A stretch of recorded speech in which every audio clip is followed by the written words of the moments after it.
Welcome to Real Estate Excellence, making lasting connections to the best of the best in today's industry elite. We'll help you expand your circle of influence by introducing you to the leaders in the real estate industry. Whether it's top agents who execute at a high level every day or the many support services working behind the scenes, we'll share their stories, ideologies, and the inner workings of how they run a truly successful business and show you how to add their tools to your belt. Now please welcome the host with the most, Tracy Hayes. Hey, welcome back to the Real Estate Excellence Podcast with your host, Tracy Hayes. This top agent, top leader, and founder of the Real Dynamic Agents has over 23 years experience in the real estate industry. She is a sought-after keynote speaker. She's highly respected by her peers in the state of Florida and elsewhere, because I've heard her name being thrown around by others outside of the state. Organizes the annual REBarCamp One Coast event here in Northeast Florida. And this is what I cut out of her LinkedIn. She combines her extensive experience, tried and true business principles, real life stories, and a comprehensive program designed to reach agents at all levels. She is more than just a successful realtor. She's a professional speaker. She's a gifted teacher who will challenge and inspire to expand your capacity to grow your business and take it to the next level. Let's welcome the lady with the motto, do it right, keep it real, Kim Knapp, to the show. No pressure. Wow. You put all that out there. Let's see if we can fulfill it. I can back it up. Kim, I'm so glad you could make it to the show. And I was actually on Lee Brown's. It aired actually a few days ago. We spoke like a month ago, and I was talking to her, and she was rattling off names of all the leadership of people that she knows on a national level. And you're bringing a speaker to REBAR One Camp this week from Chicago. And I've chatted with her as well. I wanted to try to get her on the show before there so we can promote her a little bit so everyone kind of knows who she is when she comes in. So what I actually, the first thing, usually I start off with where you're from, but I figured let's jump right in because I want those who are on and don't fall off during the show is tell us a little bit about REBAR One Camp and how did it evolve? So I'd say about 12 years ago, Carrie and I were in Orlando and they were having a bar camp there. And we were just really kind of impressed with the idea of agents coming together and collaborating and deciding the discussion topics, being able to actually talk and share ideas. Sometimes you go to a conference and you've got a title of a class and you go into it, and it wasn't really what you thought and you didn't get what you were looking for out of it. Where here at BarCamp, you're kind of responsible for getting what you want out of it. You know what the topic is. Now you're asking questions and you're sharing ideas. It was started about 15 years ago by a group of people and it really was in a bar. So it was after a conference, they're hanging out together and they're sharing ideas, different companies, different brands, whatever. And they said, why don't we do this? And so I called on my education buddy, Kim Sandberg, and Sunny and Carrie and a few others, Mario, and said, hey guys, how do you feel about doing this? And we started at NEFAR. This will be our 10th year, though it's 11 years because of COVID, but actually our 10th event. And the first one we had at NEFAR, and we had about 200 people there, and we literally put chairs on top of tables and put brown paper over them to create division for spaces. That's great. That's true. That's great. Always great. That's good. So I want a couple clarifying questions so people have an expectation, because last year was the first one I went to. Okay. And my wife's an agent as well. And we went there and started in a bar gave me more context to why it's set up a certain way. You have the breakout rooms, but really you have facilitators to lead discussion. You're not going in there into the breakout room and someone's going to stand up and speak for 20 minutes or whatever. Mm-hmm. Is that how all the events are run? Well, that's how they should be run. Sometimes they're not. Sometimes they will run it where they're teaching, but that's kind of a disappointment because that's not. Agents really, they like to share. They really, really do. Yeah, they like to talk. They're very collaborative. And so the idea is it's not a class. And now in our smaller days, even up to when we had 600 or 700 people, we were still living in the land of sticky notes. Mm-hmm. So people would come in and they'd write on a sticky note what they wanted to learn. And we'd have this big board. And then we'd have people working the board trying to organize the thoughts of the sticky notes. Now what we do is we send it out, do it electronically, suggest a session. Mm-hmm. So we look at what people suggest and then organize those thoughts and come up with what are the spaces that people are looking for. The facilitator's job is to pull out some questions and say, why are you here? You came to this room for this session right now for what? Right. And then write some of those key things down. Don't allow people to hijack the conversation because everybody wants to collaborate and kind of moving it forward. And we try to put people in the room, though, that do have expertise so they can share some golden At least keep it moving in a forward direction. Yeah, I would imagine what are some of the, like, say, top 2 or 3 topics that you are seeing almost year in and year out with some of them? You've been doing it 10 years. So are you seeing some similar topics or are things changing with the times? So here's something that you point out that's a little bit different about our BarCamp. And we didn't mean for it to be different. It's our market. But BarCamp, for a lot of it, was traditionally a lot about tech. And our very first BarCamp, there was not, like, it was there, like, but maybe like in a 20%, 25% mode. And it was a lot of meat and potatoes. And so the entire time, people have been interested in how do I run my business? How do I get, more listings has always been on the scene. How do I convert more leads? Ways to successfully prospect. Those things are consistent threads. Last year we were talking about how do you win multiple offers? This year we're going to be talking about how do you service listing inventory you're holding on to, right? Right. It's kind of a different conversation. How do you price the home properly? Right. Yeah. Especially in the shifting market. Yeah. Because you have, this year, obviously sold out within an hour. I heard there was 1,200 tickets sold. Some of them are vendors. So literally over 1,100 agents. Actually, 1,241 sold tickets. Okay. So we haven't even put the vendors in. We haven't done that once. Okay. So every vendor gets 4 tickets.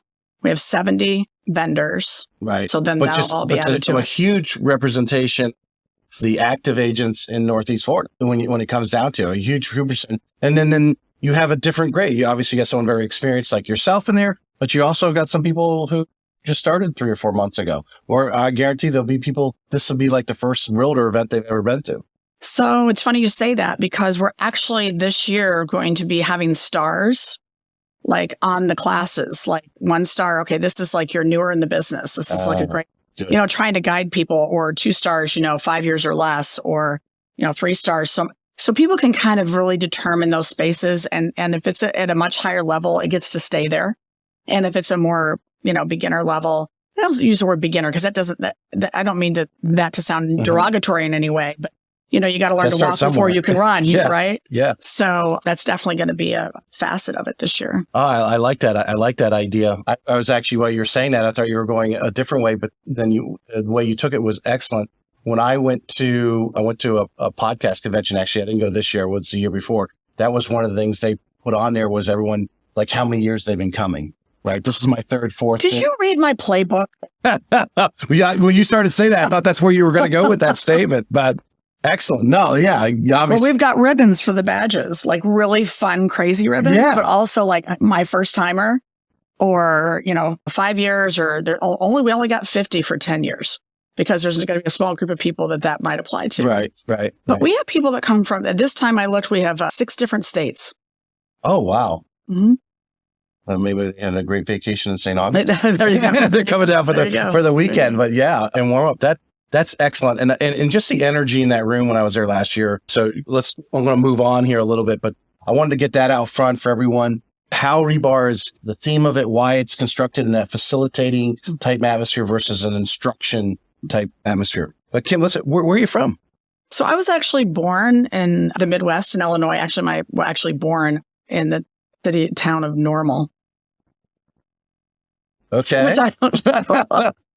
My mom always said Normal was a North setting Dakota. on the dryer. But I was actually born there, but I was raised in Danville, Illinois, a small farming, coal foundry, town. Mm-hmm. And I left there when I was 18. I started helping to raise my siblings when I was 11. I had my first job when I was 11, delivering newspapers. I worked my whole life. I moved out when I was still in high school. Oh, wow. Because I could, and I was 18 and finished school. And my grandparents were like, we need to get you out of here. So they took me where my aunt lived, which seemed like to them a good idea, but it was Key West. As I'm a little don't know anything 18-year-old girl going to Key West in the 80s, which they just should have written shark on my forehead.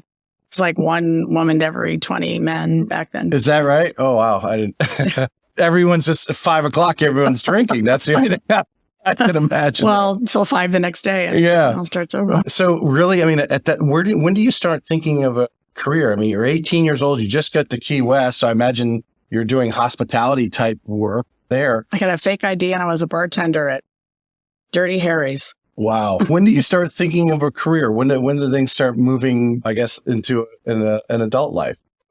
Yeah, so I'll skip part of the story. So I went from there and ended up in upstate New York. And that's where I met my husband, and we both worked at General Motors. Okay. And, I was never thinking about a career. I was just thinking about living a life. I love my husband. I like being a wife, liked being a family, doing that kind of stuff. And we both got kind of early retirement out of there. They were downsizing, and basically my husband, he had been there longer than me. They said, look, if you'll leave now, we'll punch the clock for the next 5 years. Just don't come. And reduced his pay a little, but right. So we said, if we're ever going to leave, we should leave now. And when our oldest was 13. So that was I just felt like if once she got into high school, it was going to be more of a battle. And so when we got to Fleming Island, I will say that, I probably was my realtor's worst nightmare when we moved here, because I called all the schools. I called all the builders. I had them send me all their stuff. I had done so much research myself. I didn't understand it like I thought I did, but I did a lot. And I actually enjoyed the relocation experience, but I got here, I was going to finish a degree in Christian counseling. And I told my husband, I said, I think I want to do real estate. And of course, I'm the person, and my husband's like, stay the course, right? So he said, well, let's pray about it and we'll see. And after about a month, I'm like, well, what do you think? And he's like, yeah, go for it. So that's kind of, how that happened. So this is around 2000. You come down. So, shortly thereafter, the market here is on fire. The values of homes are going up.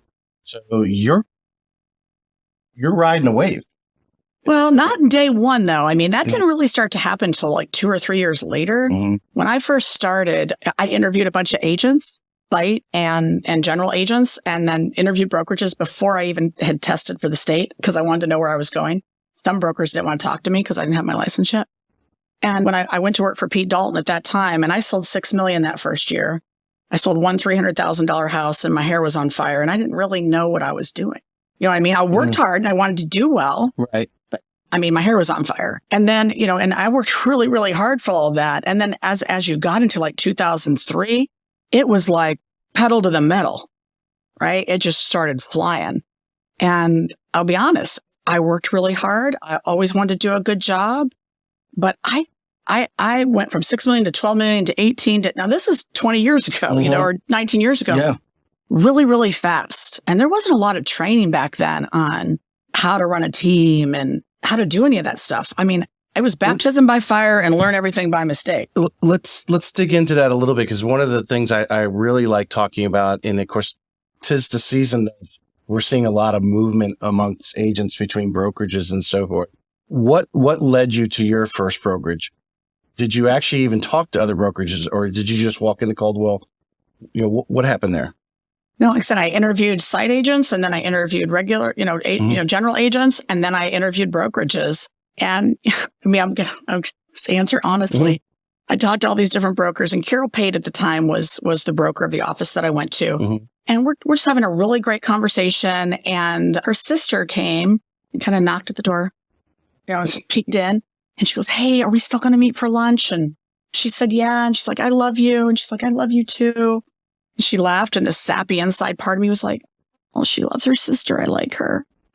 Just being honest. That's how she was just so human in that moment. And, and she wasn't pitching me. She was answering my questions honestly. Right. It's just like in real estate, we say people want to buy, but they don't want to be sold. When someone starts selling me, I just get exhausted. I'm like, please just give me the information. I'll make a decision. Right. So, but you've been there now 23 years. Has there, I was obviously thinking of this 23 years of the same brokerage. I know I've obviously, we were just talking about Christina Welch pre-show. She's been, since she started about 16 years now, roughly, and so forth. Was there times that because I'm sure you're getting calls, like all of us get calls, trying to be recruited from different brokerages. But what was it at Caldwell that really has kept you there? And I imagine there was some thin moments, but then you look back and say, is the grass greener on the other side? So first, let me say, I always was paying attention to what was going on, and I talked to people. right? So somebody called me, I might say, I want to know what you're doing in case I want to change what I'm doing. So I did like knowing, not just building those relationships, but knowing what else was out there. So I don't hold that against anybody. I think it's smart. I think it makes you more well-rounded to know what's going on out there and understand the playing field. And there were times, when the market crashed, tell agents this, I had 70 lock boxes. I had 65 listings when the market crashed. I mean, y'all just wrap your brain around. Like, I have 100 agents, in my office right now, and they wish they had 30 or 40, 65. And it was crickets. And then all of a sudden, I went around to all of them that were, really overpriced and said, either we have to make this kind of a reduction or I need to give your listing back because I just couldn't manage all that. Right. Then, all of a sudden I'm like, this is not fun anymore. I got into real estate because I love helping people, and we do get to be a part of their lives in a way that is really intimate. When someone's buying or selling real estate, they're getting married, they're getting divorced, they're having kids. The last one left the nest. Maybe you lost a spouse. Maybe you caught the best job of your life, right? Like there's these highs and lows.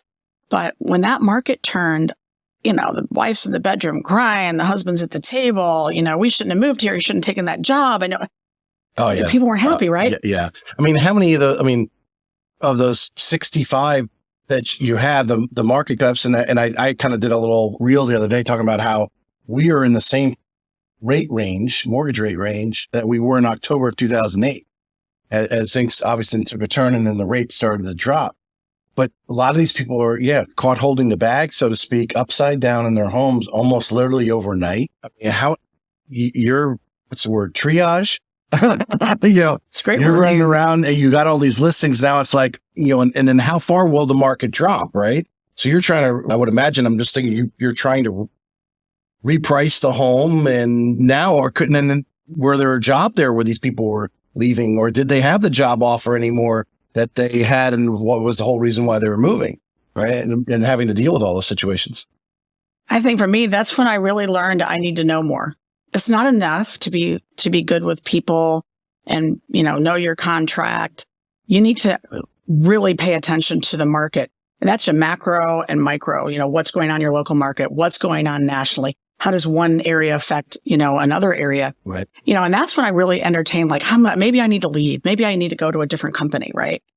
And, my mother's words kind of rang in my head that, if I went somewhere else, I would be with me when I got there. What would actually be different? And I realized I needed more education. I had sold a crap ton of real estate by then, but I needed more education. I needed to do my business on purpose. I needed to run it like a business. I needed to take listings, sellable listings on purpose. And that's when I started to get involved in CRS, other education and national masterminds. And I just got really, really better at what I was doing. But it was learning that, the whole CMA thing, I'm going to take 3 houses and tick some numbers on them, and out comes the magic. What everybody realized when the market went down, if you priced a house based on the most recent solds, the pendings were already below that. So that's not a thing. So you have to really learn, how do you price? You need to look at, how much competition is there? What's under contract? What did the market reject? Expired, market rejected properties. Agents who've been doing real estate for the last 3 years, they don't even, expired listings. What are those? Right. Right. So, it's just looking at it more holistically and now working with sellers to strategically position their homes on the market, which is a little different. Well, I've just noticed, in our neighborhood, I think I used this example the other day. My wife had a listing. It just happened to be in our neighborhood in St. John's Gulf, which is a popular neighborhood in St. Johns County. She went in and priced it right, had it decluttered, staged to a point. She got really the escalation clause were $30,000 more than asking. She had 4 offers listing it on Friday. By Sunday, she had 4 different offers and back and forth. And this was recently? This is just right before Thanksgiving. We literally went on that. We were boarding the cruise ship on Saturday. She had just listed it on Friday. The calls are coming in. So she's juggling, trying to, as we're sailing out for Murphy's Law, right? You're going to go out of town. The phone's going to ring. Right. Yeah. But obviously she did the right things. There were other houses in the neighborhood that are still sitting there at 60, 90 because they're just not priced right. What you mentioned, you reached that point where you got that kind of, we want to say an aha moment where you're like, you know what, I need to take myself to another level. What was it you think that triggered that? Actually, it was just attending. She became my Yoda. Jackie Leavenworth was a CRS instructor at the time, national speaker. And I went to see her, and there were so many things that she said that were so simply true that I didn't do. And I was like, this is so simple. Why didn't I know this? Mm-hmm. And when I realized that there were these things that were just so simple to implement, I didn't know it. I immediately was like, well, what else don't I know? Right? Clearly, there's a lot of, in the sphere of all things you could know, like I know this little dot right here. And it really changed, investment property, how to buy investment property, really learning, right? Buying or selling it too, knowing the other side, how to sell it to an investor. I mean, I own $2 million worth of the wrong property when the market turned, right? Because I did not invest myself in literally knowing how to figure out those return rates, right? And my cash flow, like really understanding that, you could get that information. So it was really kind of life-changing and that's why I think I get so passionate about education, because the more you know, the more valuable you are, the less mistakes you'll make, the more people that you can help. And it can change your life. Well, from a marketing standpoint, they talk about, be that person in your area, right? Whether it might be your neighborhood. I know in some of your bio stuff, I was reading about how you became very focused on your neighborhood. And I had Austin Preck on the other day. He is very focused on his neighborhood, starting right there. But did you even have a vision of the collateral benefits of you have become I'm going to use the word icon in a way. If someone was to rattle off several people who are go-to, I want to say know-it-alls, but knowledgeable people who you want to, kind of have on your Rolodex, and you run into something or want to run. I know a lot of agents have told me, they've come to you for different things, running business ideas or whatever by you. But that collateral benefit of you digging in at that time to now fast forward to 2022, almost 23, and you are in that leadership role, just naturally have become that go-to person in the region. Well, I don't think that was ever an idea in my head. Yeah. I don't think I ever thought of that one time. But I'm a giver by nature. I've never been, held things close to the vest. I feel like there's enough, a kind of an abundance mentality. There's enough for everybody. And maybe maybe that's part of it. Just being willing to share, there's no room for arrogance. Like, I tell my granddaughter's telling me, well, do you think I'm prettier than her? I go, is this someone who's prettier contest?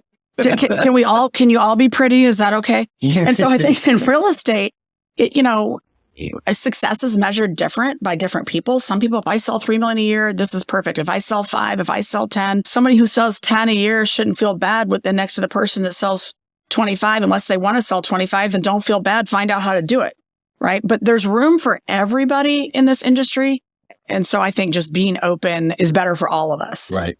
Right. Kind of a thing. Yeah, no, 100%. And I, like anything whether it's athletics, it's business, there's only a certain percentage of people who are going to take it to a certain level. We question how does Melissa Ricks, do $70 million just herself, and you try to wrap around that. But the realization is she's at a different stage in her progression of being a real estate agent. Some people get on a fast track. Maybe they hook up with the right person, or maybe things just come naturally to them. There's some things, in life, people are just attracted to them, and not to measure yourself to someone else, but to reach out. Collaboration is in your 111th episode. It's been mentioned, and probably 90 plus is how the top agents will collaborate with you. You've got a question. I know they go to you all the time. I've heard it numerous times. They called Kim and told her, hey, this is my idea. And you've sat down, or whether it's on the phone or had coffee with them, whatever. So you guys can do that with anybody. Mm-hmm. You could do that with anybody. There's somebody that's like killing it in your market. Call them up and say, can I take you to coffee? You'd be surprised. They're going to say, okay. Very rarely will you come across somebody that's like, no, I'm not doing that. So you look at the market and you're like what somebody's doing, reach out. I promise you, they're not looking to come find you. Especially when you're a mentor is never looking for the mentee, because when you're that kind of person, you pour, and like it just like falls through a hole. That's not very satisfying. Yeah. But when somebody's coming at you and they're like, oh, what? And then you watch and then they go do it. And that's satisfying. She's like, oh, check them out. They're doing it. I don't think there's nothing more flattering if you respect someone to actually call them up and say, you know what, I really respect what you're doing. Can we sit down? Now, there's the two sides of that. That person, if you're really into that, person, I'm sure you've had many of these people come and sit down with you. Like, Kim, what do I need to do? Kim, what do I need to do? And you say, well, I would suggest you start with 1, 2, and 3. And then that conversation leaves. That's where your heart kind of drops, right? Because you're flattered and just like you want to reach out and give, but you're like, okay, I told you what to do, but you now didn't do it. So those you kind of take some hits on those. Well, I think where you got to control it is because you care about people's is that you don't have the same conversation 3 more times, right? I learned this from my pastor in New York. Matter of fact, my son and Carrie, Knapp, my niece, are there visiting, just visited him now. So this is, he married my husband and I 30 some odd years ago.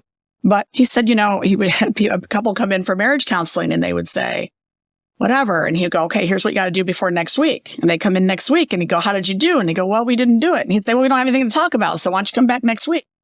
Because he wasn't going just to talk. Right. All right. It's not osmosis isn't happening. You have to actually do something.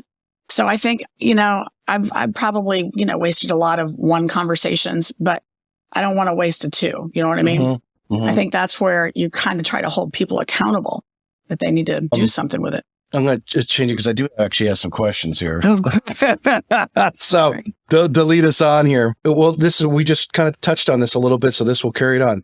I took this quote right from I don't know if it was in LinkedIn or I think it was probably on LinkedIn because that's where I got most of your stuff.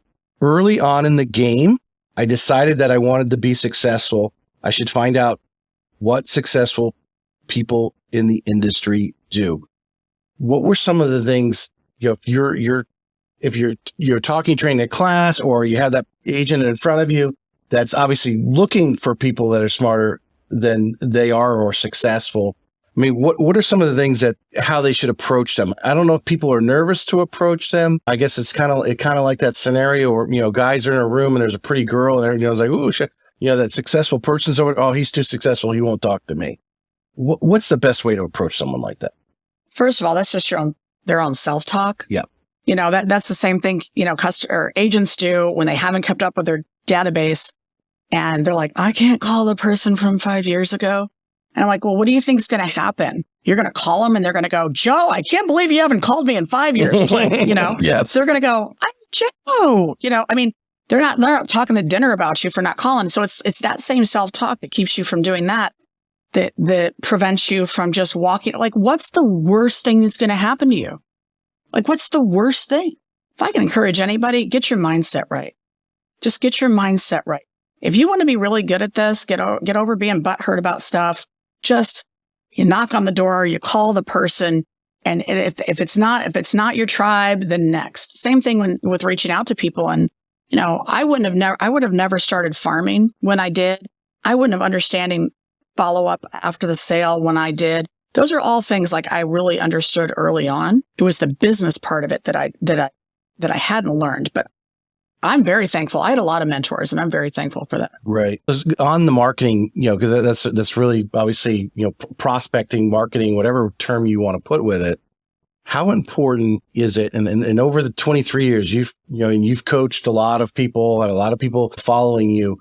How important is it for them to find what they do best? It might be cold calling. It might be knocking on doors. It might be just be involved in all the things at the church to get themselves out there. But how important is it for them to find what their personality, what they like doing, what they're good at, and obviously produce as quickly as possible to really accelerate their career as far as prospecting? Well, it's necessary for survival. It takes long enough when you're newer in this business to get this wagon train rolling. And so you have to have an open mind. Don't be that kid that you're like, here, try this, whatever. And they're like, oh, I hate it. Have you ever tried it? No, I haven't. But you just said you didn't like it. Right. But you don't know. But you just said that, right? But real estate agents do that. And it's like and not only do you need to try something, you can't try it once. My best friend, we've been friends since we were 11 years old. She got into playing pickleball, and she has a sister-in-law that's extraordinary at it. Her and her husband both got involved. And I mean, she never played me. I played a lot of sports. She didn't play sports. She played the viola. So she did climb mountains. Really counts for something. I wouldn't do that. But anyway, she lost like 90 games that she participated in before it turned, right? Now, I'm not telling you guys to do 90 open houses, but what I'm saying is she's an avid pickleball player now, and she's extraordinarily good. But she didn't quit. And I think agents will do 2 open houses and go, open houses don't work. They'll call 2 expireds. They don't work. I farmed for 4 months. It doesn't work. You got to give it a chance to figure out what works. But you do have to line up with what's your personality style as well, and figure out what resonates with you, and then do it with all your heart. Just commit. Right. But I think everybody should farm. That's just my opinion. I mean, you've got your sphere, your farm, and then pick another lane.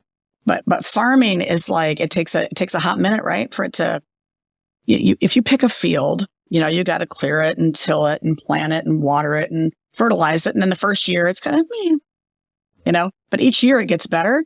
And I'll tell you, when the market turned, I went from 48 million the year before to 15 million the next year. And, people say, well, you sold 15 million. No, when you got people that work for you, and 15 million was not going to cover the expenses. Right. But if I wouldn't have had my farm, I wouldn't have made it through that. So define that for us and for the audience too. Farm meaning your sphere and I think you were talking about working your neighborhood was the first thing you did. Yeah. So I started out, I did a newsletter.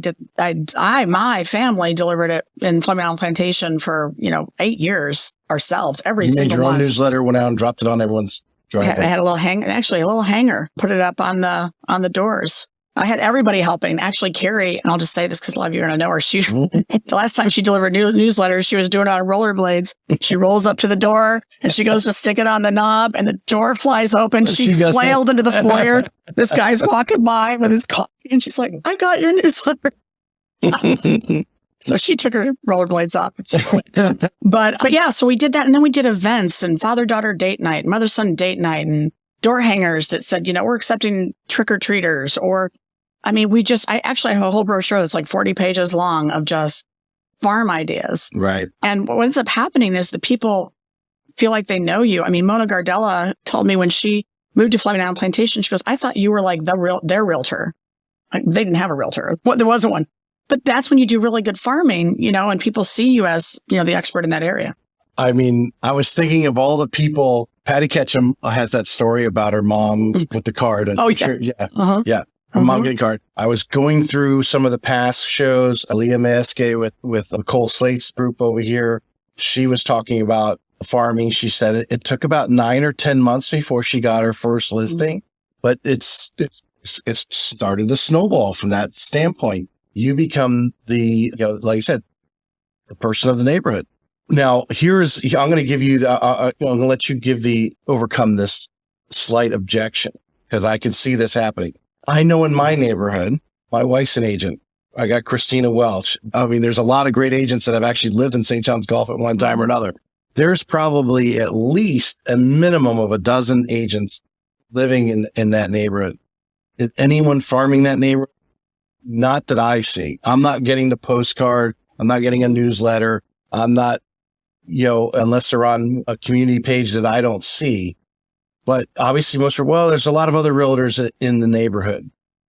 My reasoning is I know that neighborhood's turned over quite a bit just since I've been there. We're transient area. People come in and out. They move to other neighborhoods and type of thing. That the same people aren't there from the beginning. Just because that other agent's been there as long as you have, doesn't mean everybody knows them either. Well, no. You want to pull up, you want to get in the MLS, you want to learn how to use the MLS, learn how to use it. I know you know how to find stuff, but learn how to actually really make it do what you want. But so I have a view created called Agent View, and I use it for the listing agent. I pull up a community, sort it by agent, and now I can, by listings, okay, 1, sold 2, 1, 2, 12.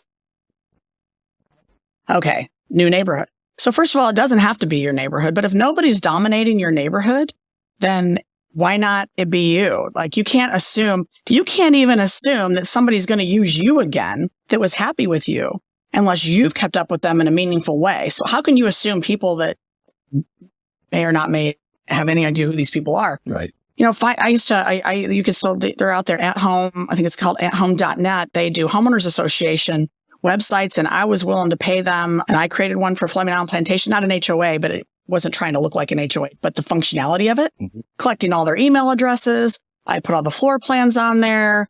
They had babysitter, and lawn people and all this kind of stuff that they can share and get those email addresses. Now you can put them in your drip campaigns. You can send them, data reports on what's going on in the community. I'm telling you, you get in front of them and you do it consistently, you'll be the person that calls. Yeah. Yeah. I do not see it happening enough. And you're not the only one. As I said, Austin Preck, he's doing his video. He was on here the other day. If you go back and look at the last episode, he tells you he's doing his YouTube video once a month on, what's sold and everything in the community. And he's walking around the community and there's people that know him and he doesn't even know. But because getting into social media, creating relationships, he's out there every month and everybody thinks he's Mr. Beacon Lakes. Well, get into the neighborhood group, participate in the conversation. One of my agents is a World Golf Village, and he got 2 listings off of participating in the conversation and took that conversation. Actually, there were 2 people, different time frames that were disgruntled, just meh. And he's like, well, I can help you if you want, in a nice way, but I can help you if not being here is what's going to make you happy. But participate in those groups, show up to neighborhood events, be a real person, know me, like me, trust me. Hey folks, this episode was produced by Streamline Media, the #1 media company for helping brands generate content that converts. I knew I wanted to start a podcast to reach more people and bring value to the world, but I did not have the time or the knowledge. Streamline Media became my secret weapon to building my show. They handle all my back-end work, production, and strategies to keep my show going strong. If you're in the real estate business and looking to make content that generates more leads and brings in more revenue, check out the Streamline Media link in the show notes and discover how partnering up can supercharge your path to real estate excellence.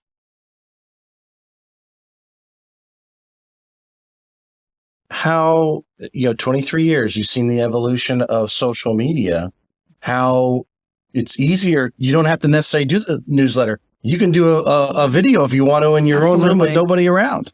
But obviously putting the right search terms that everybody in your neighborhood is getting that YouTube video or Facebook video, whatever it is. My gosh,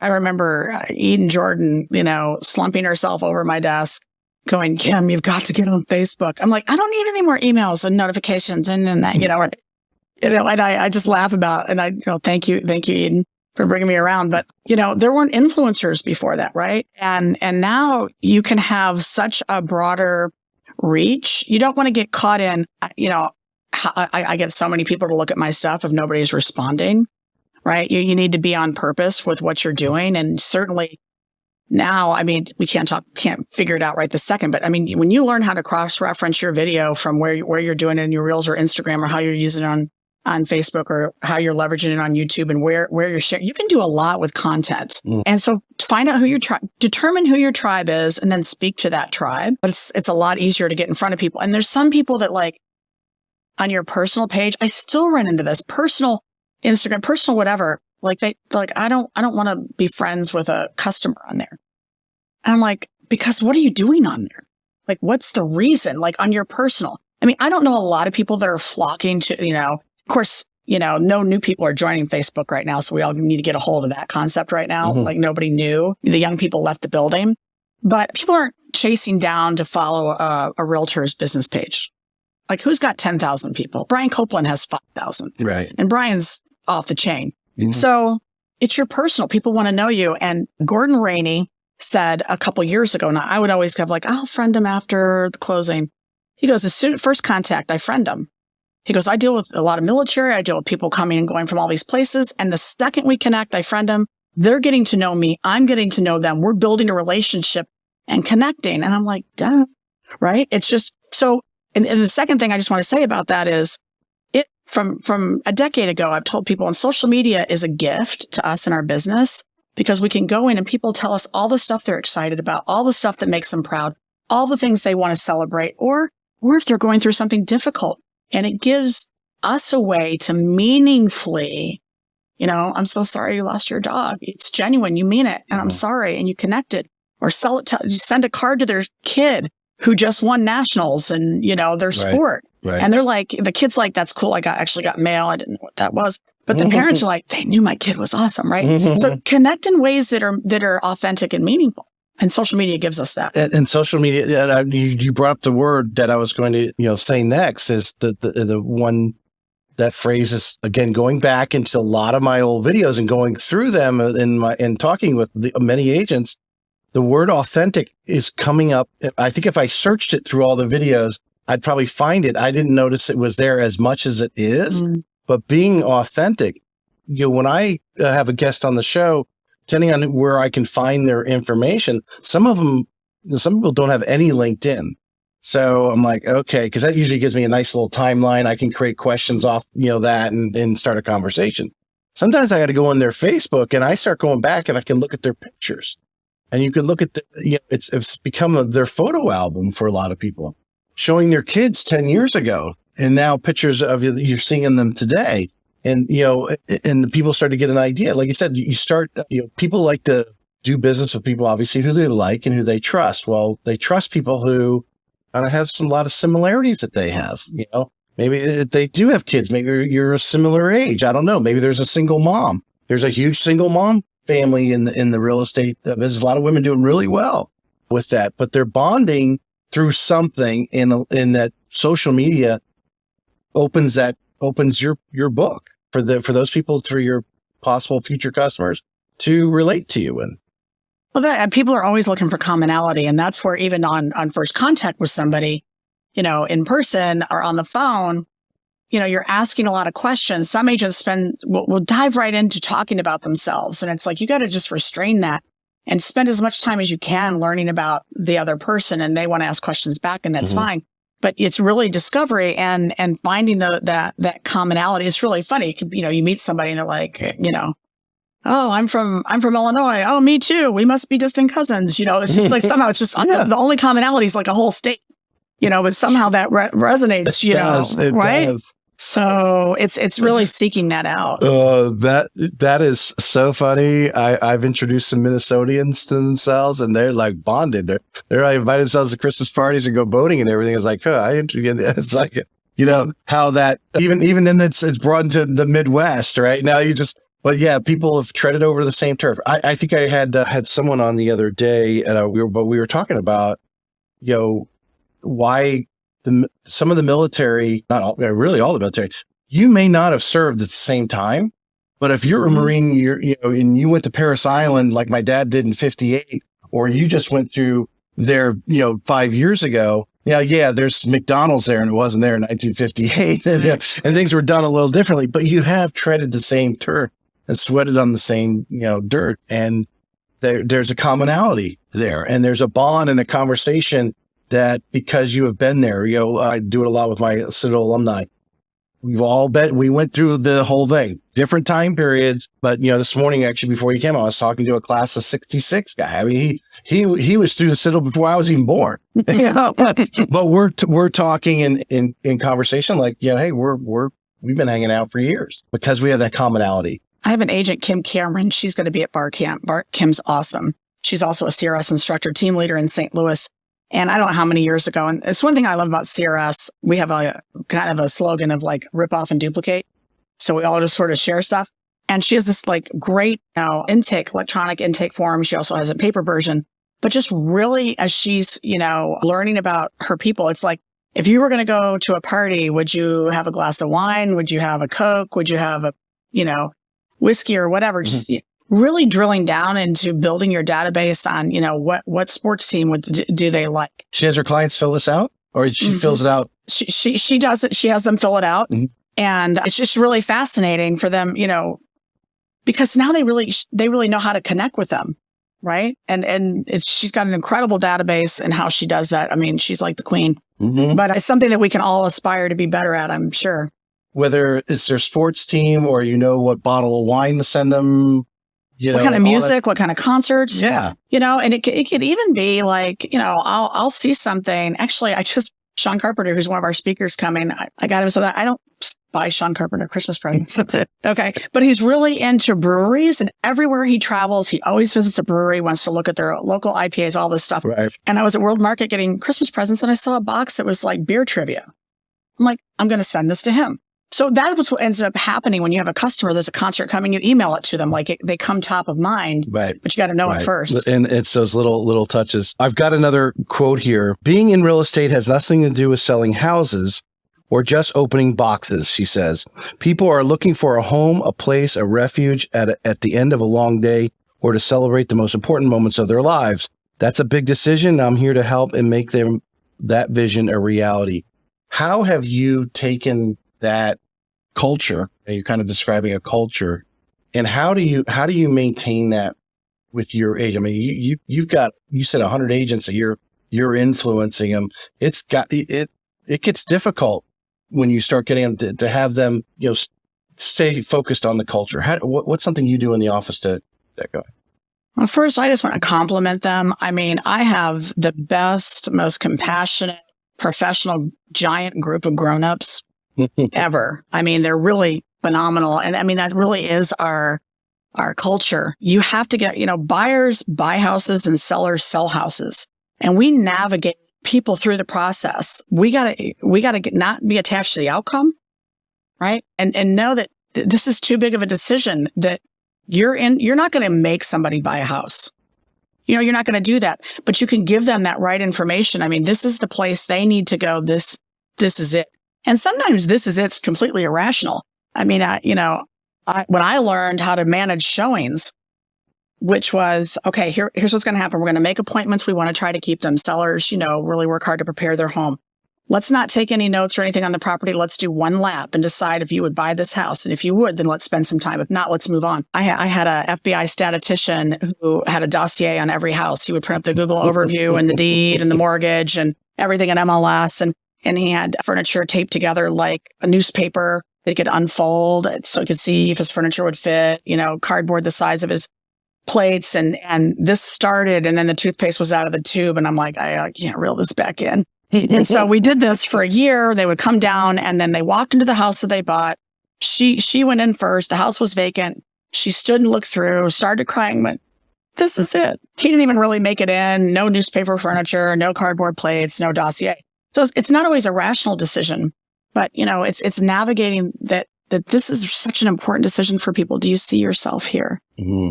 How would you use this? Would you feel good coming home here at the end of the day? So someone I'm going to say it's not only males, I'm not sure it's females, but the male side of things, we're probably not, or even the engineer, we can label it as the engineer is more analytical. Is this house going to, appreciate in value? Or, they're trying to figure out everything out. But what's really important is how they feel when they pull in the driveway every night, and get up in the morning and where they're at and so forth. How do you, that agent that comes in, what are some initial steps that you put them through that when they're interacting with that buyer or seller, that initial interview, what are some things that you encourage them? What are some questions that they should ask that maybe not people say, well, that's not really important, but it is important when you're trying to build that relationship? I think you need to know people's why, and you need to sometimes go deeper. Say they say something like, well, I just really want privacy. Tell me more about that. Does privacy for them mean 2 acres? Does privacy mean there's trees behind the house or on the side? Fence. What? Like they want a 4-bedroom house. Tell me more about that. How would you use that space? Well, actually, I need 3 bedrooms and an office. I'm just saying, like when you learning about their why are you moving at this time? Well, we really want to get back up by our family. We'd really like to go for the snowflies. Our grandkids have a big winter production we want to go see. When you learn people's why, you can take them back to it when they're being irrational. Right? You got $1,000 worth of repairs. They're happy with the price. They're happy with the closing date. Now there's $1,000 in repairs. And now we get into the principle of the thing, right? And being able to say, look, let me ask you. So you guys, you're happy with the price and you feel really good about the closing date because it's going to get you to where you go and when you want to be there. If you get everything else you want, would that $1,000 in repairs be worth it? Don't answer me right now. I want you guys to think about it. Whatever you want to do, I'm for. I'm for. I just want you guys to think about it. Get back with me tomorrow. Let people, think. I mean, agents are so quick to negotiate. I'll have, like they're negotiating like in 1 second. I don't even know how you're doing that if you're actually talking to your buyer or seller. Right. But I've had sellers and buyers call me back 5 minutes, 10 minutes later and go, wait, we changed our mind. Let's do this. It's like, slow down. But when you know their why, you say more the buyer, it's $1,000 worth of repairs. Well, if they're not doing it, blah, blah, blah. You say, well, okay, hold on. You really wanted to be in this school district. This is the price range you want to be in. The house checks all the boxes and you're going to get in by the time frame. If it meant getting everything you want. You're getting 99 of the 100 things. Right. But you got to frame it, right? But if you don't know what's important to them and why, you can't bring them back to, and then, so a lot of deals fall apart because the agent gets in the way. I can just tell you, it's not your house, not your money. Stop. Just stop. Don't answer for other grown-up people. I've had agents say they'll never pay $20,000 over the list. This was like 7 years ago. And I go, would you just ask them without your spin on it? Their agents act like they're all like, I can't let them do. They're grown, about to spend $500,000. I think they can decide whether that's in their best interest, right?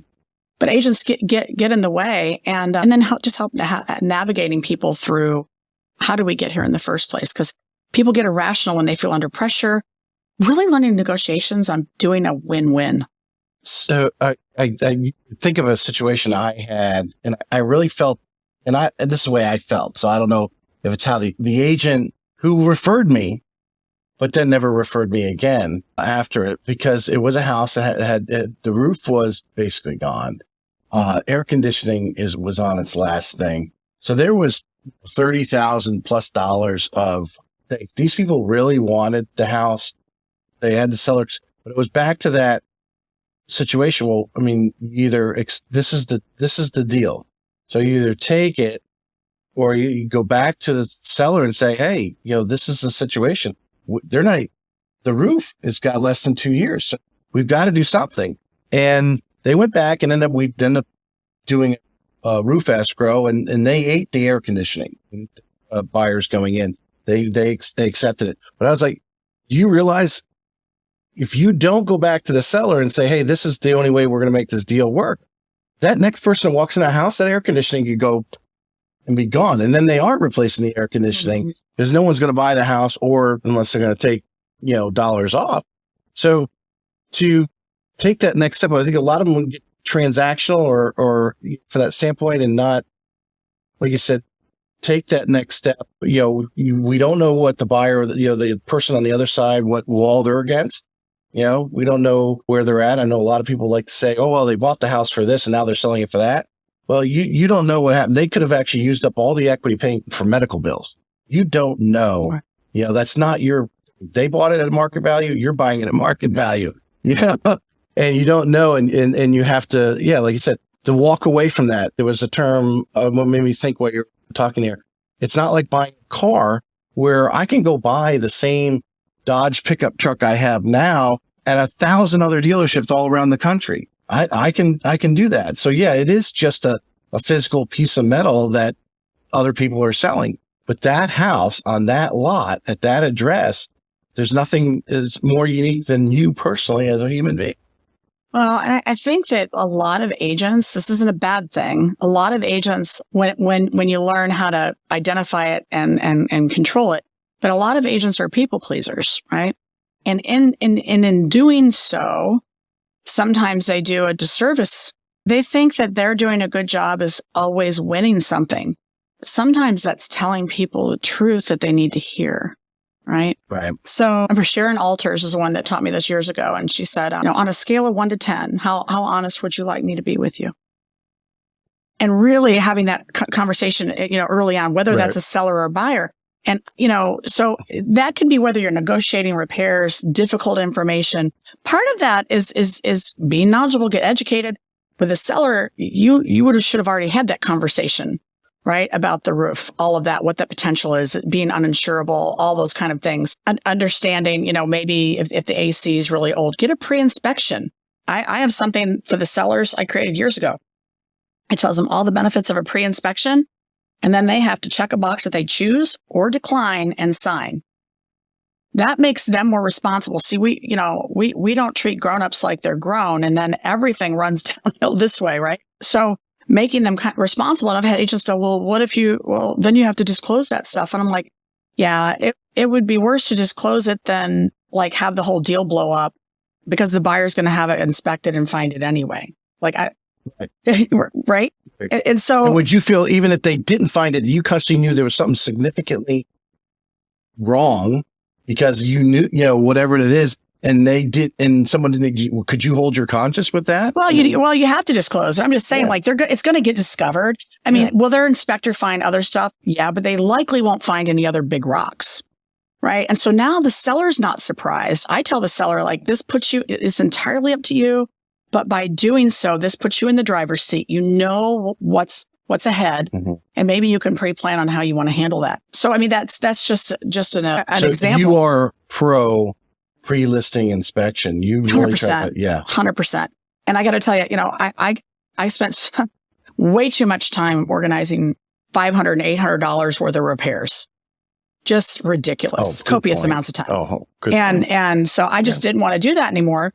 And then you'd have deals blow up over probably things that weren't that big, but you have a buyer who's very fantastical about everything, who's like, this is a sign from heaven, and it's like, no, this is kind of normal, and we can fix it. It's a house that's whatever years old. But just giving people the truth. Agents that won't tell a seller that, the house smells like smoke, or, that the carpet's in rough, whatever it is. Right. It's like, so the plan is to let the market reject them.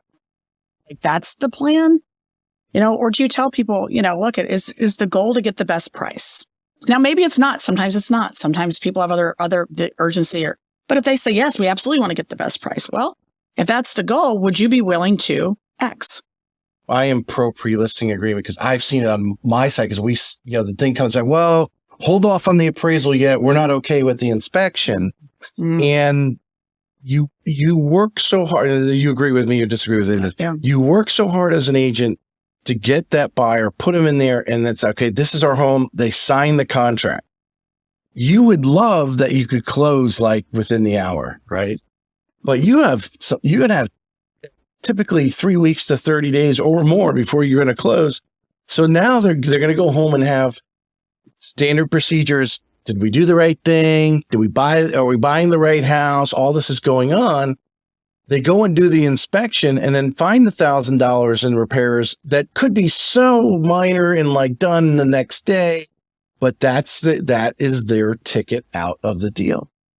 And if you leave that out on the table because you didn't do the pre-listing inspection, you did all that work, matched them up, got them to sign a contract, got a contract accepted, and now you're giving them an opportunity to get out. And I never really thought about what you just said, the time spent to get the smallest stuff just done, because you want to get it done right away. So, everything, sometimes before the appraiser gets there, if it's something that needs to be fixed, and the stress and your time. So there's a ticket out in your time that you're saving by promoting the pre-listing inspection. That's brilliant.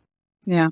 Well, it's worked out really good for us. And like I said, puts the seller in the driver's seat. And also you realize, like, these $500, $800 repairs, agents look at part of your role is like managing this whole thing. And when you're on the other side of it and you have a buyer, and it could be more than that, it could be a roof, everything. Agents who just tell their sellers, here's the inspection report if you want to go get some estimates. Like, don't do that. No. Don't do that. Like, you need to have people that you work with, that you can take control of that situation and help guide them through that process. But when you realize it's all this little stuff, it just, and what we don't understand sometimes as agents is people are looking for a reason not to buy. And you can see that when you're showing houses. What are they? They walk in and they're instantly pointing out, don't like that, don't like that, don't like that, don't, whatever. And when they start having positive buying signals where they're going, oh, that's beautiful. Oh, okay, this is good. Yeah. Because they're really, it's a big decision. So they're often trying to talk themselves out of it.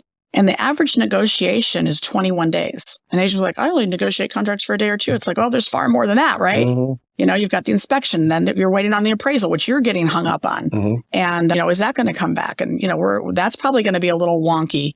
in the coming 6 months. Yep. I'm going to wind down because we're a little over an hour here because of some of the standard things. And I know you're a promoter, but I want to hear your pitch on this.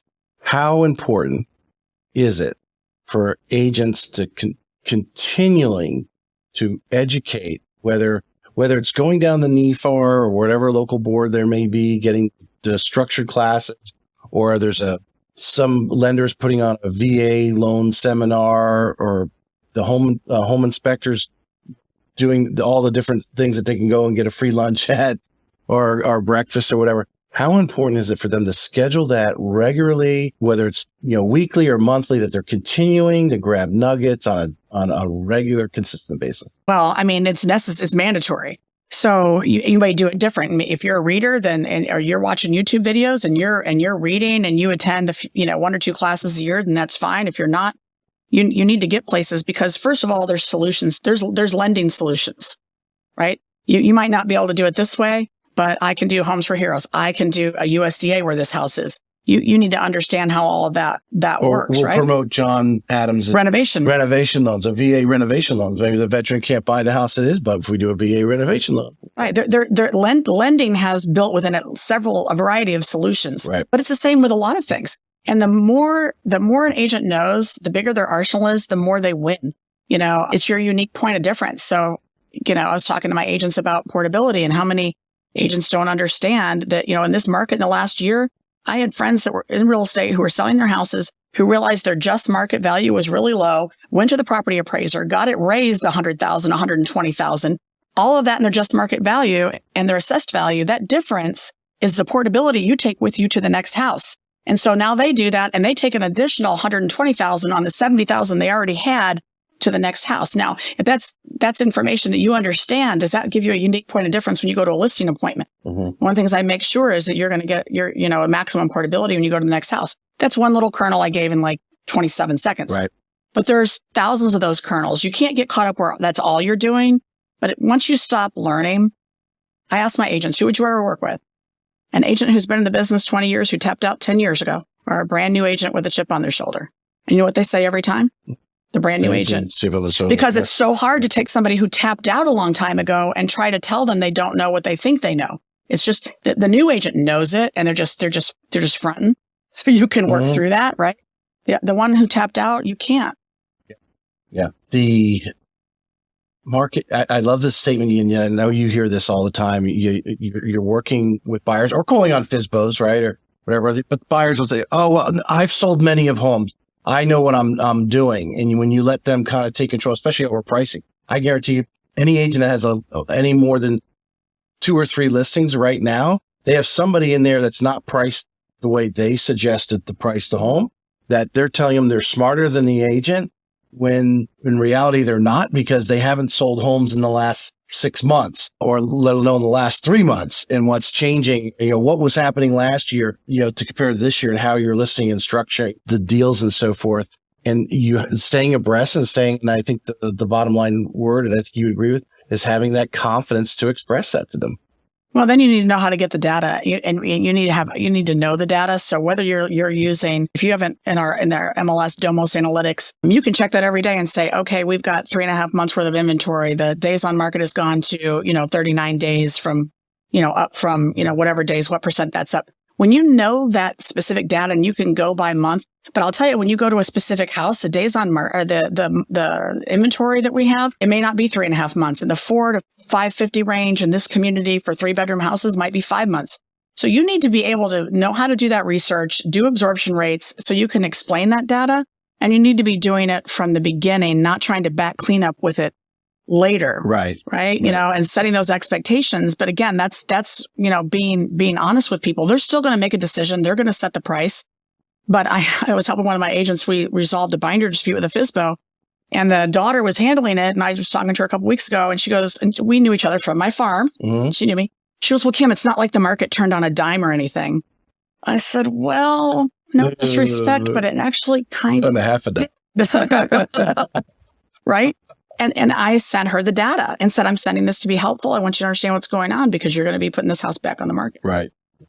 what would you say is one thing that you are doing now or maybe have done for the last 23 years, but you do consistently that moves the needle in your personal business? I would say, I keep talking about learning, but reading and expanding your mindset. The more that you can understand other people, whether it's your family, your coworkers, your customers, the people that you interact with, and understand yourself, your relationships, your projects, your goals, your whatever that is, can be extraordinarily more successful. Like, I wish I knew 20 years ago what I understand now.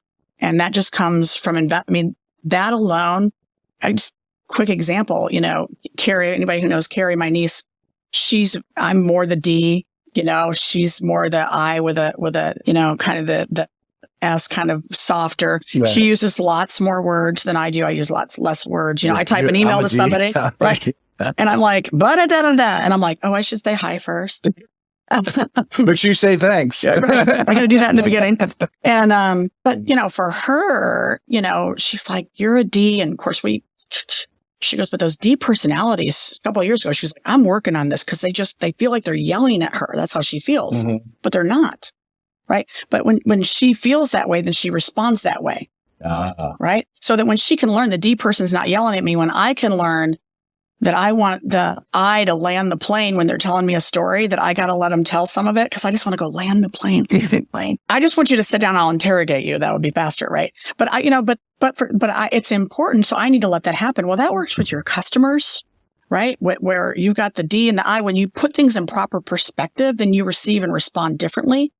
And I just think that can make a big difference in your whole life. I love that angle. And like you said, that's a journey. That's not like reading one or two books or going to one seminar. That's going to them consistently over time, reading numerous books on the subject until finally your brain reaches that tipping point, or you actually come to a point where, you could walk in a room and start talking to them in 15 minutes and say, yeah, they're a high D.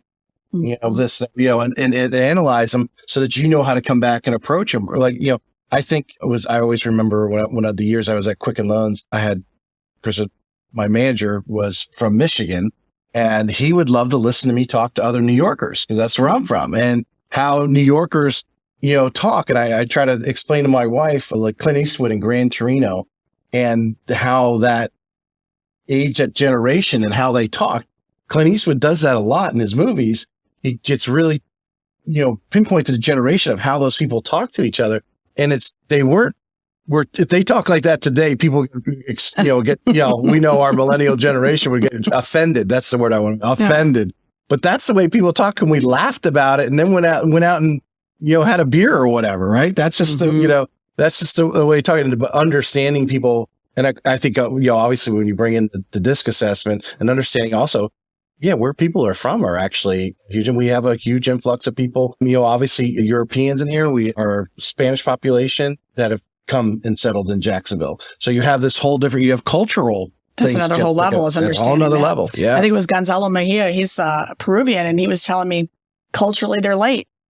Always late. Like if you say the party's at 6, they start coming at 7. And he did that when he got here, and he was like, at 7, it's like, you guys already ate? Yeah. No, 6 means 6. He's like, oh, I didn't know that. I thought it meant 7.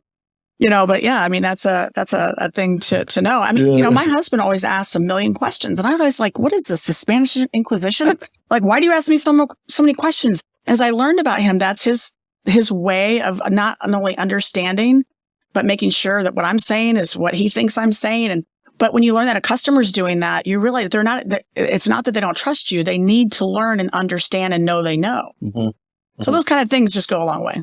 And the fact they're asking you is great. I mean, when they don't ask you and they're asking other people, that's a problem. You want them asking you. What would you say in 23 years, and you probably have a book on this, but what would you say was, I write my notes, biggest mistake, but I mean, just something that you did that you're like, when you're in front of your agents, like, don't waste your time with that. This probably won't be the direction, but I think I might respond to this. I love, you read one of those quotes in there when I first got in the game. I love the negotiation and, doing all this and then making something work. And, it's like, whoosh, swish, nothing but net. Yeah. Yes, I like doing that. And when the market turned and, we were like in the eye of a storm, we weren't really sure, it's like, it's a correction. It's this, we just didn't know. And it was before it really went over the ledge. And I was, working with these people and they're like, well, what should we do? Should we go counter again? And I'm all about, like, let's take another swing, I'm encouraging them very immaturely instead of saying, you know what, you guys, real estate's like going to Vegas. That's what I'd say now, not what I said then. Real estate's like going to Vegas. You have $375,000 in front of you. You can cash out and walk away, or you can go all in and spin the wheel. You need to be okay with whatever those results are, right? Instead, I'm like, yeah, I'll swing again. And we swung again and they walked away. And there was no more buyers. Like nobody else came. And I really care about the people. I really care like most of my peers do. And that's devastating to feel like you are any part of doing something like that. Mm-hmm. So that was so bold to me that this is not my house. This is not my money. And I need to help other people get their goals met the way they want to do it. Wow. That's a great story. Great learning. Me and my wife flipped the house when we first got married. And luckily we got it. It took us like 6 more months before we got someone to make the same offer as we did on that first one. And we passed on it. And it's that same, when you're telling that story, made me think of that. Last formal question. What do you love about real estate so much? Well, first of all, I actually love real estate people because, they're fun. They're fun. They're friendly. They're collaborative.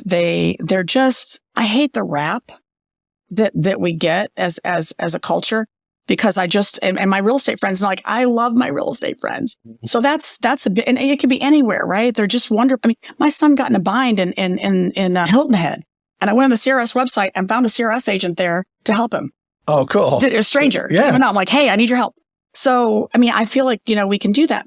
But the other thing is, I sort of mentioned it earlier, is that, people are making this big financial decision and we get invited in. Again, these are life moments. And we got to remember that when people act crazy, because they're going to act crazy. Real estate agents act crazy. They turn into buyers and sellers when they're buying and selling sometimes, right? That you get invited into, like they just got married or, got divorced or having more kids, or there's this other life event going on. And, not that you're celebrating anything negative, but when someone invites you into that, you have an opportunity to develop a friendship for life. You know what I mean? Yeah. Because you've really been a part of their journey. Part of that stress and experience to have. Yeah, 100%. All right. These are my last 2 informal questions I ask everybody on the show. What is it that you and the Knapps love to do in Northeast Florida? It's our Florida lifestyle question. When you're not selling real estate. Oh my gosh. Well, at this point in my life, because our lives are I raised my kids and now I have my granddaughter. So life's a little different. But I honestly, when it's quiet, I just like to be at home on my back porch with the fire and my husband and watch a movie. Right. I love Amelia Island. John knows that. As a matter of fact, I'm hoping to see him and his wife at the end of the month. We had a place up there for years. We go up there regularly to visit. There's something about going up there that's like, I don't know what it is. I just love it up there. The opposite feeling, instead of going to Orlando, you feel this great opposite. When you go to Amelia, like, yes. If you've never gone and stayed there, you need to go, you just go stay a weekend. It's just fabulous. Very relaxing. There is no doubt that even going into South Georgia, there's a sector there that is a hidden gem, so to speak. Last question. Overall, is it more important who you know or what you know and why? So you said something right early on in the conversation. We're talking about success, and success, you can work really hard, and we all should. And I'm a workhorse, but combined with opportunity is where the magic happens. You can have opportunity, but maybe you don't take advantage of it. Maybe you don't have the knowledge to take advantage of the opportunity. You can have lots of knowledge and no opportunity. There is that, when my opportunity was, I wanted to work hard. I wanted to know things. And I happened to start farming Plymouth Plantation when 50 people lived there, not 2,000. Right. And that was an opportunity I took advantage of. I took advantage of buying the URL for the community because the HOA didn't buy it. I mean, I was like ahead on, I mean, just a lot of those things happen. So I think you can have, you can't have one without the other, but opportunity, you need to be paying attention for opportunity. You need to look for opportunity. And we have not because we ask not, right? So you can be knowledgeable, but if you don't seek out opportunity, you're going to miss it. Nobody's going to walk up to you and say, hey, I've got opportunity for you. That's never going to happen. You have to go, wait a minute. I need to go check that out. I'm going to look into that. I'm going to go talk to that person. So, I'm going to say it's kind of both. You need to invest yourself in being knowledgeable, and you need to be aware for opportunity. Excellent. Excellent answer. Kim, I appreciate you coming on. Thank you for having me. It was fun. I'm looking forward to the REBAR event. It's just another great synergy of Northeast Florida and then many others coming from other states. It's going to be hopefully another great event, which I expect it to be. Well, I have to tell you one thing, because if I don't, my friends are going to let me. All right. You got to go REBarCamp. You got to do that. REBarCamp. Got to do that. All right. Why does everyone call it REBAR then? Because they don't. and I told this great joke, and it went. Well, I'm going to put that out there. I'm going to do a reel on that. Would you please? I would really appreciate it. Because I did this little joke at the opening last year, and I said, what's a pirate's favorite letter? Oh, yes, I remember you say that. They go C, and I go, you. No, I'm sorry. They all go R, and I go, you think it'd be the R, but it'd be the C. And I'm like, okay, it's REBarCamp. Okay. Well, that's, I'm not even, I'm one of them. REBarCamp. REBarCamp. That's how I found. Yeah, we'll need, I'm going to cut a clip on that. We'll cut a clip just for the show. Right there. REBarCamp. But I'm looking forward to that. And I appreciate you coming on. Thanks. Hopefully our audience here got some good stuff from that. Thank you. Appreciate it. This may be it for today's episode of Real Estate Excellence, but we both know your pursuit of excellence doesn't stop here. To connect with the best of the best and really take your skills to the next level, join our community by visiting TracyHayesPodcast.com, where you'll meet more like-minded individuals looking to expand their inner circle and their personal experience. That's available at TracyHayesPodcast.com.